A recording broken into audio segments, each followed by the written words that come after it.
The application we designed is a web application that's designed to be used on any device. The algorithm was one of the most interesting parts of the project. It was definitely a challenge to translate all of the maths, all of the calculations into working software. It's a very complex mechanism that involves multiple moving parts that interact together. Iteratively validating with the people that are actually going to be using the product, getting them to design and offer the feedback as well. So it's a very highly iterative product that was built over time in multiple iterations. And the same with the technology as well. We had to get the complexity of the calculations and recommendations. There was a lot of deep diving in technical areas there to make sure that it was a robust model that could not only, perform very well, but also scale and evolve as the business evolves. What success looked like for this project was people taking real action. That was the metric. So through the trials, we've been able to actually measure that. Can people use the app? Does it lead to action? Does that lead to a risk reduction for them? For us, success meant delivering an application that was usable on any device, free of bugs, with great UX, but could also provide meaningful information to the end user. Success from a design lens was definitely working to achieve the minimal viable product, simplicity, trade-offs between design and usability and the survey, and empowering and educating people throughout the process.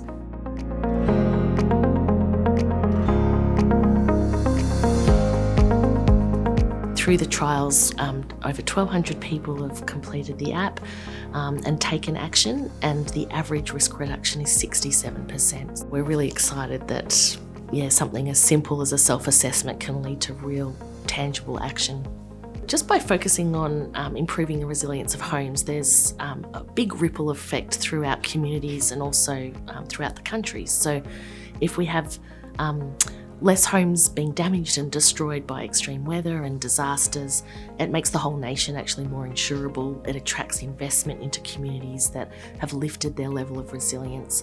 And importantly, the reason why we measure resilience and use a rating system to do that is to provide a framework for insurers and banks to be able to recognise and reward. The benefits aren't just for the household themselves, it's broader than that. It's for their communities, it's the insurability and affordability of insurance for the whole country relies on the high-risk areas reducing their risk.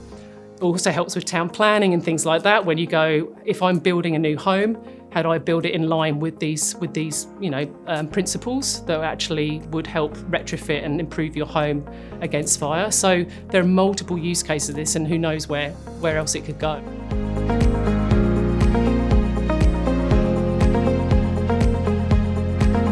From the get-go, it never felt like a traditional client-vendor relationship. It felt like we were one team collaborating together on a mission to complete this project and make it the best it could be. We found just the capability, the willingness to hear our story, to be part of it, and also to want the same positive impact that we desire out of our products. Working with Endava has been fantastic because they understood what we needed, and it was bigger than us.